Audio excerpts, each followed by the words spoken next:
One of the most powerful ways God reveals Himself is through our personal testimonies. Sometimes what we go through becomes the seed that inspires others to believe again. Let's open our hearts as we listen a beautiful sharing of how God's love continues to grow and bear fruit in one of our brothers and sisters. And one po na gustong mag-share tonight how great is our God.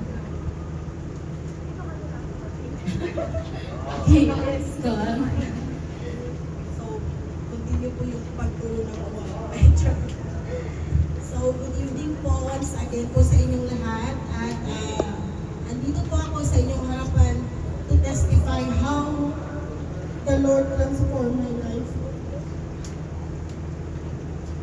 From the very beginning po, not only today. So, may kopya po ako para mabasa ko po. So, before my life full of struggles, pain, and emptiness, I believe in God, pero to be honest po, my faith before was very shallow. Masyado lang po mababaw. Kumbaga, nag-pray lang po, yun lang po. Alam ko po mag-pray, pero hindi ko po alam kung sino si Lord sa mas in deep. So I knew He was there, but I didn't really have that deep personal relationship with Him. Madalas po, I tried to handle things on my own, and I thought I was strong enough. Pero sa totoo lang, I was breaking inside. There were times I felt so lost, tired, and empty. Then one day, ayun na po ito. So, ayoko na pong magsimula from the very beginning kasi po yung ate ko before, first service dito, nag-start po siya 25 years ago. Pero ayoko na kasi masyado pong mahaba. So, pero yung first na binasa ko po, ito po talaga ako noon.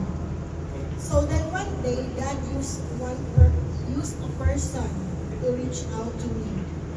Through that, I encountered and started to see how real and loving God is. Hindi lang pala siya yung Diyos na malayo, but a Father who truly cares, who listens, and who never leaves. Doon ko naramdaman ang presensya niya, and that moment changed my life. So doon po, nag-start po yung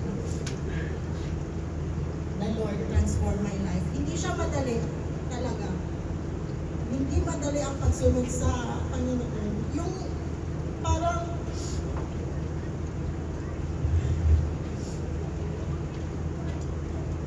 lately lang po kasi may nangyari po sa asawa ko. So, while we are doing our Bible study here, suddenly may nangyari po doon sa Japan na po na yun nga, na ano siya, na sa dinami-daming event sa buhay niya, nagda-drag race, nagpo-motor trail, pero sa bike lang po siya nabalikan.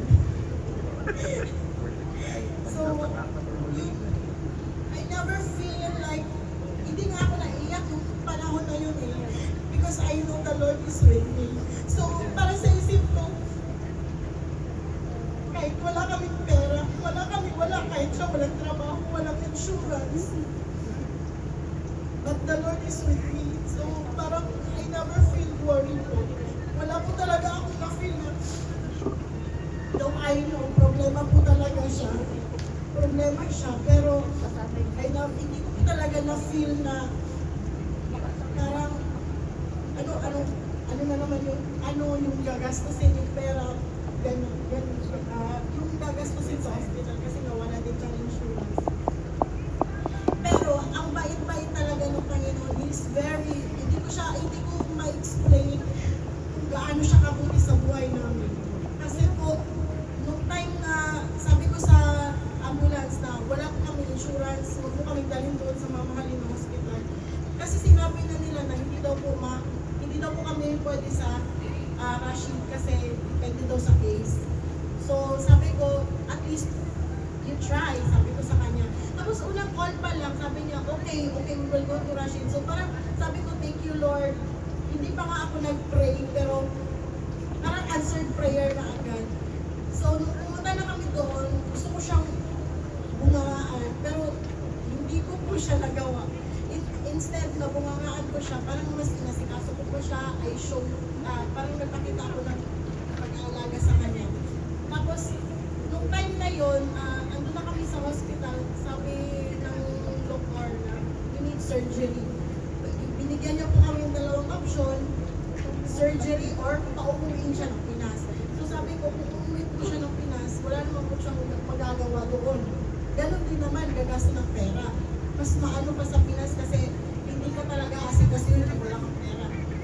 So, kinausap ako ng doktor, sabi niya, we need surgery. Tapos sabi ko, Doc, we don't, my husband, no insurance, we don't have insurance, sabi ko gano'n sa kanya. Tapos sabi niya, hindi daw gagawin yung surgery pag walang down payment. So sabi ko, just give me a moment, allow me a moment, sabi ko sa doktor. So sabi ko sa asawa ko, bumalik ako sa kanya. Tapos parang naghihina ako, but still, naisip ko pa rin na mag-pray tayong dalawa. Wala na po tayong ibang malalapitan, sabi ko sa kanya ganun. So doon nag-pray kami na sana po may tutulong sa amin. Lord, sana mag-send ka ng angel na tutulong sa amin kung ano man yung namin, sitwasyon namin ngayon. So, biglang may dumating na parang wala nga siguro isang minuto. Tapos biglang dumating yung kabayan na nurse. Sabi niya, ano nangyari dito? What happened? Sabi niya gano'n. Bakit ka umiyak dyan? Tapos sabi ko, kasi ganito, nagkwento ko sa kanya, wala kami siya. Kung ano yung sinabi ng doktor, sinabi ko sa kanya. Tapos nung time na yun, sabi niya, grabe yung guidance na binigay niya sa amin. At doon ko na tanong yung sarili ko, Lord, siya na ba yung angel na sinend mo para mag-guide sa amin? So that time, bumalik yung doktor na orto, sabi niya na, mag-start na ba na? Parang gano'n. Sabi ko, Doc, we don't have money. How we can pay kung hindi niyo po iso-surgery yung asawa ko. May trabaho naman kami.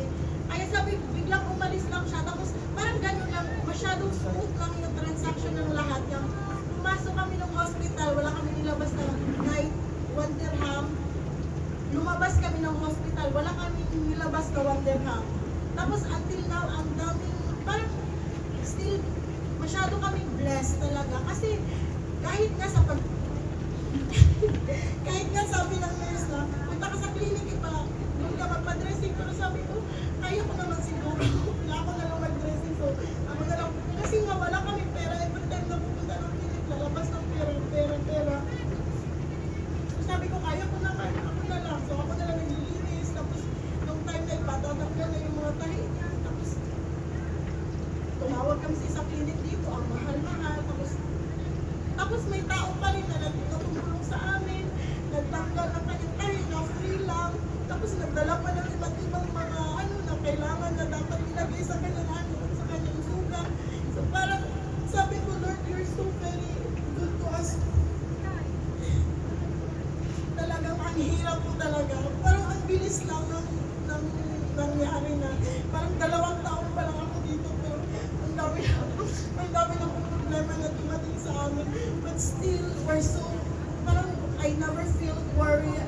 Wala ko talagang na-feel na ano naman ang bukas. Wala talaga ako na-feel na gano'n. Parang ang gaan-gaan na ng puso ko, may peace of mind ako. Kaya sabi ko sa asawa ko, bakit ka nag-worry dyan? In-encourage ko siya na wag mong kasi nag-isip pa siya about sa kanyang visa, gano'n. So, sabi nga ni Lord, do not worry tomorrow. Sabi ko sa kanya, hindi ko lang ma-remember basta sa matito. Tapos, from then on, I started to surrender everything to the Lord. My pain, my worries, my fears, my plans, even my failures. And when I did that, something beautiful happened inside me. Yun nga, yung beautiful na nangyari sa akin po is, hindi na po ako nakafeel ng worry, may peace of mind po ako, nakakatulog po ako, even 4 hours lang po, hindi masakit yung ulo ko. Masaya ako kasi hindi ko alam kung nanonotice ko na yung mga kapitbahay namin dito. All the heaviness I used to carry slowly turned into peace. Ito na yun. The emptiness was replaced with joy, and the fear that once controlled me was replaced with faith. Now, whenever I face struggles, I don't face them alone anymore. I've learned to trust God fully, to believe that every challenge has a purpose, and God is always working behind the scenes, even when I don't understand. My life before was full of darkness and confusion, but now it is filled with light and peace. God didn't just change my situation, He changed me. He really changed me. And He renewed my heart, strengthened my faith, and gave me a new purpose. Until now, I may still go through trials, but I no longer worry like before, because I know that God